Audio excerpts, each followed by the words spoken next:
There is a truth on the other side of this door, Tenno. But what truth is that?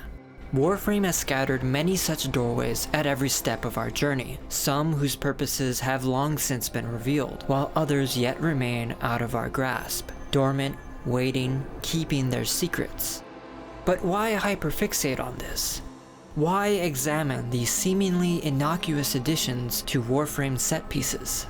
Because through them, we can appreciate and understand one of the most important aspects of Warframe's set design philosophy. And through them, perhaps we can speculate together on what comes next in Warframe's universe. DE is hiding a secret from you behind this door, and many more, and I intend to show you what I believe is the reason why. But in order to do that, we have to go back. State 14 is going to kill us all. As I always say, it's our most ambitious update yet. This one truly is because the player ship and the front end and all of the UI have been done from scratch.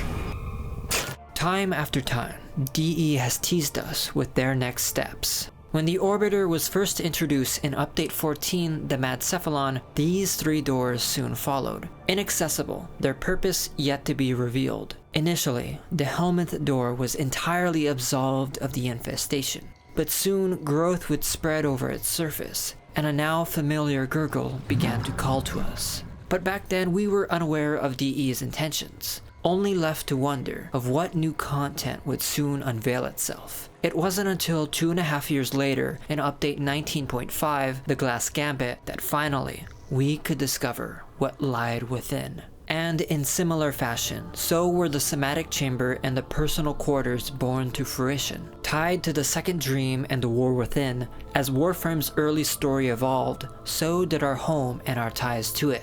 In light of this, I offer a simple but significant observation into how DE cultivates Warframe. From the very beginning, they have used doorways like these, not as mere set pieces, but as tools, guiding our expectations and driving their story, world building, and gameplay forward.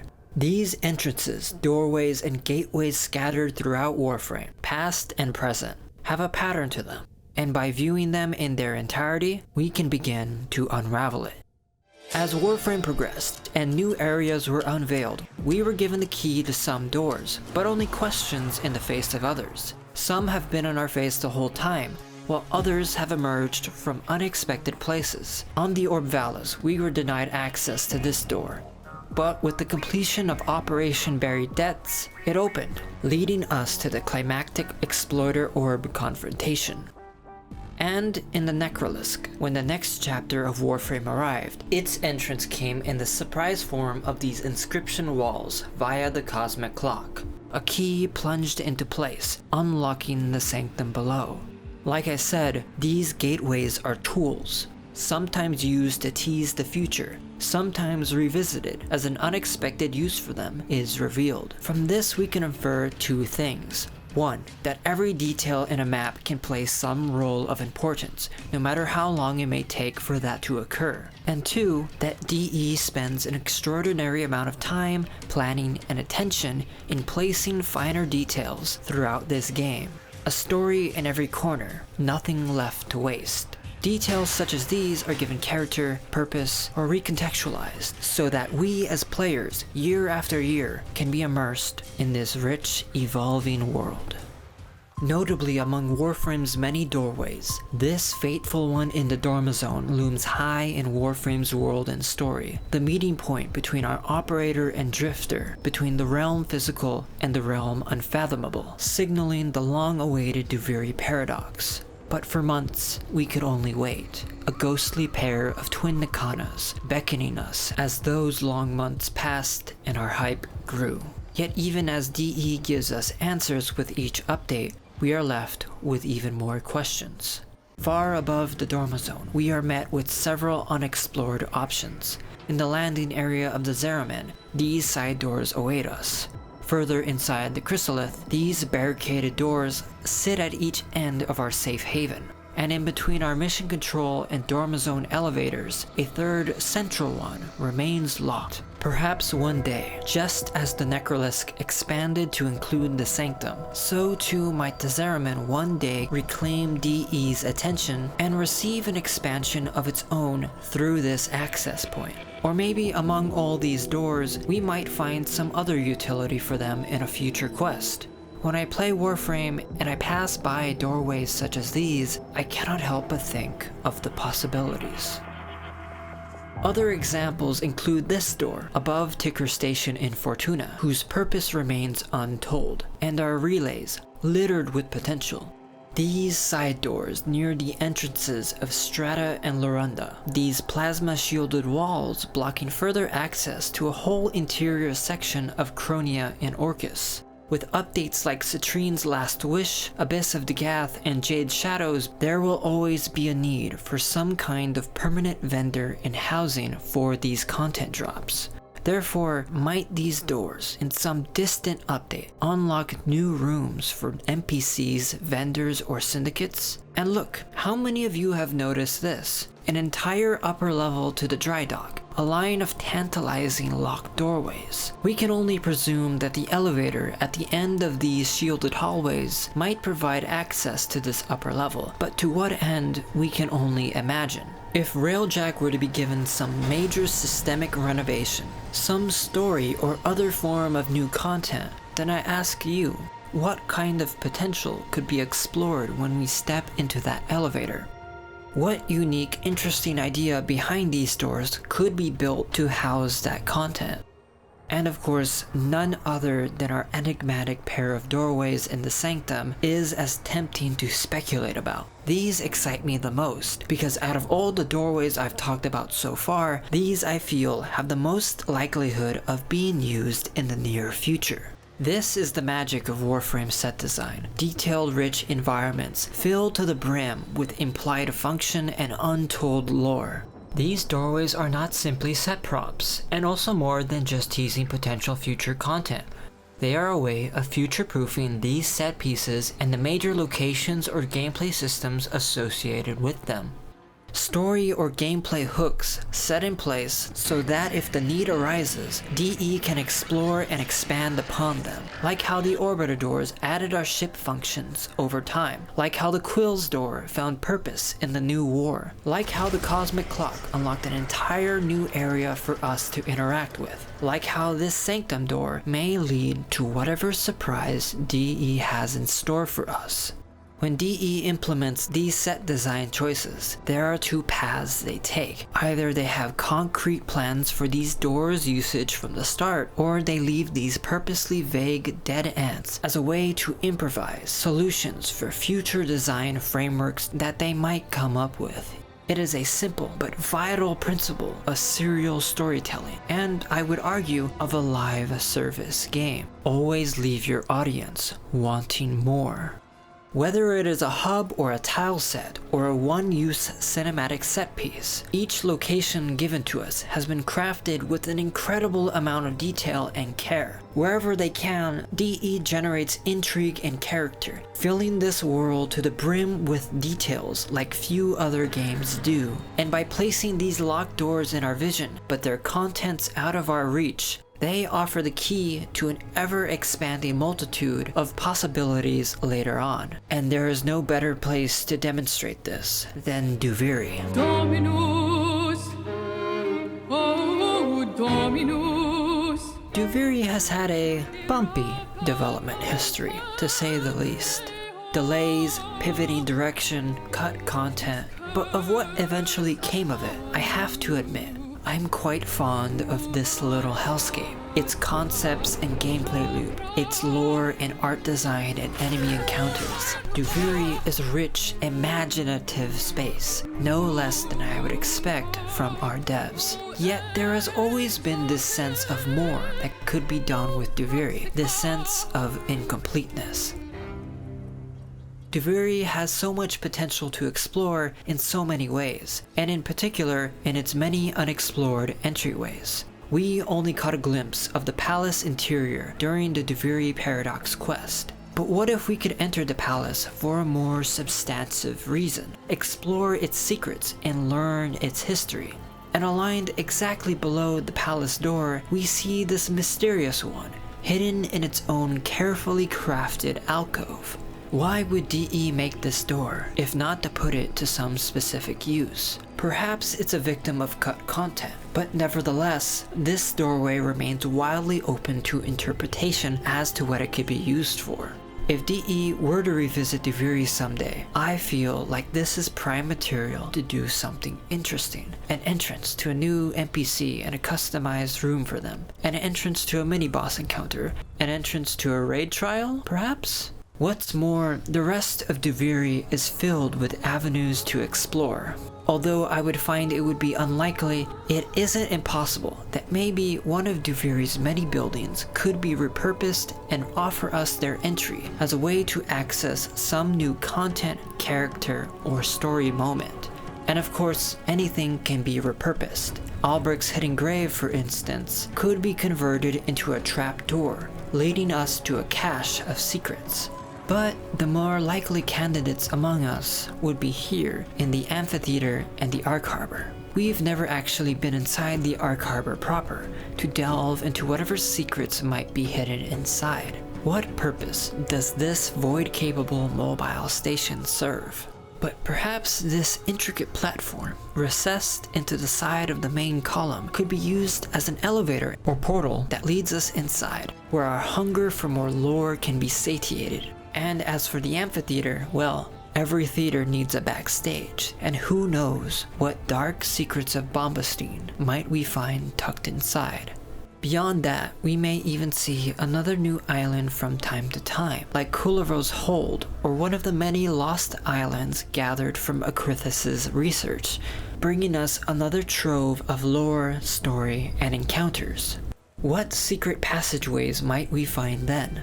Will we ever explore Albrecht's laboratory on Scholar's Landing? Might we ever rediscover the doll mausoleum on Necropolis Island? The Galleria? The Inversion Tree? If Duviri is ever revisited, its possibilities are some of the most intriguing ones to ponder. But now, having taken a trip of these doorways of Warframe's past, let us take this understanding of their design and return to our present and possible future. In the wake of the main story quest, Whispers in the Walls, an incredible amount of lore, characters, and dangling plot hooks were revealed to us, kicking off the next chapter of Warframe's story with a veritable feast for us lorehounds. And using these freshly opened cans of worms, we can speculate on what functions the unexplored and unexplained corners of the Sanctum might serve. To put some concrete speculation down, we can consider the following possibilities. In similar fashion to the Quills Command Center and the Cosmic Clock Room, this doorway could be used as a limited access point, only allowing players inside as long as they meet a specific condition. In the prior examples, this would have been approaching the door as your operator or drifter. By doing this, DE effectively spoiler guarded the existence of the operator from newer players who have reached these hubs, but have not yet completed the second dream. But if you've reached the Sanctum, you know what the operator is by that point. So no need to use that mechanic anymore, right? I believe the main reason to do something like this now would be to separate players who have progressed past a certain story point from those who have just unlocked the Sanctum. Consider a future in which several of Warframe's main story quests have passed and the Sanctum and the characters within have progressed to the point where the hub would need to simultaneously cater to players who are at different points of the game's progression. We might bring Albrecht, Arthur,